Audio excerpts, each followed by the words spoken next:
इतिहास में हुए अब तक के 5 बेहतरीन हिंदुस्तानी डेब्यूज के बारे में। तो चलिए दोस्तों शुरू करते हैं। नंबर 5 पर आता है इंडस शेर का डेब्यू। 25 मार्च 2020 के NXT के शो में मैट रिडल अपनी जीत का जश्न बनाते हैं, पर यह जश्न मातम में बदल गया जब रिंकू और सौरव नाम के 2 रेसलर्स ने आकर रिडल को बुरी तरह से तोड़ दिया।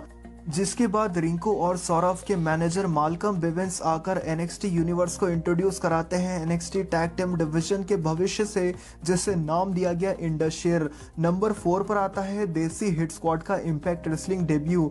दोस्तों 28 जून 2018 के इम्पैक्ट रेसलिंग के शो में फाइनली वो समय आया जब काफी टाइम की हाइप के बाद the great gamma Singh ji ने इंट्रोड्यूस किया देसी हिट स्क्वाड को इम्पैक्ट रेसलिंग में, जिसका हिस्सा होते हैं रोहित राजू और गुरसिंदर सिंह। और अपने पहले ही मैच में देसी हिट स्क्वाड जीत हासिल करती है रोलअप की मदद से। खैर यहाँ गामा सिंह जी के इंटरप्शन की वजह से देसी हिट स्क्वाड ने मैच जीता था, क्योंकि हिट स्क्वाड यहाँ हील यानी कि विलन का किरदार निभा रही थी, जो कि हमेशा इंडियन रेसलर्स के साथ में होता है और हमारे रेसलर्स को विलन का किरदार ही दिया जाता है। नंबर 3 पर आता है जिंदर महल का डेब्यू। दोस्तों साल 2011 के स्मैकडाउन के एपिसोड में द ग्रेट खली और जिंदर महल की बैकस्टेज मुलाकात होती है। ये मॉडर्न डे महाराजा जिंदर महल का टीवी डेब्यू होता है WWE स्मैकडाउन पे। फिर 2011 में ग्रेट खली के एक किस स्कैम के सेगमेंट के खत्म होने के बाद जिंदर महल वहां आकर ग्रेट खली को थप्पड़ भी मार देते हैं और खली को समझाते हैं कि जो वो कर रहे हैं वो सही नहीं है और उन्हें मैचेस जीतने पर ध्यान देना चाहिए। 3 जून 2011 के स्मैकडाउन के एपिसोड में जिंदर महल अपना सिंगल्स मैच डेब्यू करते हैं योशी टाट्सू नाम के रेसलर के खिलाफ, और इस मैच में आसानी से वो कुछ ही मिनटों में जीत हासिल करते हैं, जिसके बाद में ग्रेट खली आकर योशी टाट्सू पर अटैक कर देते हैं। नंबर 2 पर आता है महाबली शिरा का डेब्यू। दोस्तों 5 नवंबर 2014 के इम्पैक्ट रेसलिंग के एपिसोड में महाबली शिरा का टीवी डेब्यू होता है और वो एक रेस्टोरेंट में होते हैं और उनके पास खाने की प्लेट होती है। तभी वहां मानिक नाम का रेसलर आकर शिरा से दोस्ती करता है। फिर अगले हफ्ते मानिक शिरा को मिलवाता है टीम रेवोल्यूशन से, जहां जेम्स टॉम शिरा की तगड़ी बेइज्जती करते हैं। फिर 16 जनवरी 2015 को इम्पैक्ट रेसलिंग के एपिसोड में जेम्स टॉम बताते हैं कि शिरा ने टीम रेवोल्यूशन ज्वाइन कर ली है और ये भारत से है।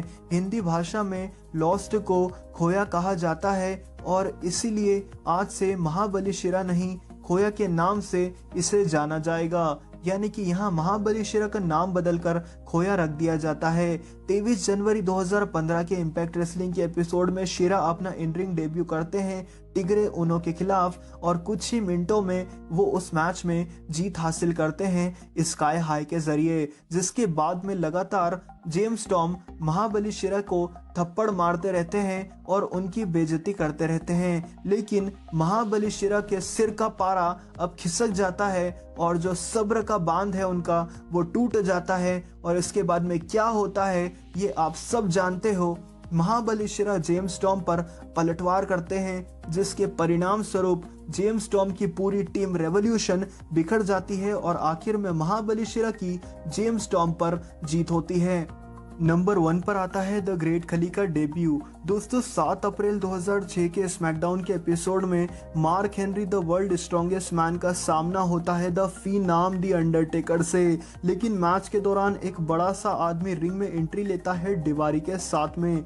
कमेंटेटर्स और क्राउड में बैठे लोग ये देखकर चौंक जाते हैं, क्योंकि इस बड़े साइज के व्यक्ति में अंडरटेकर का कोई खौफ नहीं था। अंडरटेकर के रिंग में आने के बाद इन दोनों का सामना होता है, जहां टेकर इस जायंट को पंचेस मारते हैं पर इसका कोई असर नहीं होता और इस जायंट के एक चॉप से अंडरटेकर नीचे गिर जाते हैं। फिर वो जायंट टर्न बकल को अपने एक हाथ से फाड़ कर टेकर के सिर को खुले टर्न बकल के स्टील के तार पर दे मारता है और इसके बाद में वो अंडरटेकर को मल्टीपल हेडबट और एक बूट मारकर नीचे गिरा देता है और बेहोश कर देता है। WWE के इतिहास में ऐसा पहली बार हुआ था जब किसी ने अंडरटेकर को इतनी बुरी तरीके से इतने कम समय में मारा था।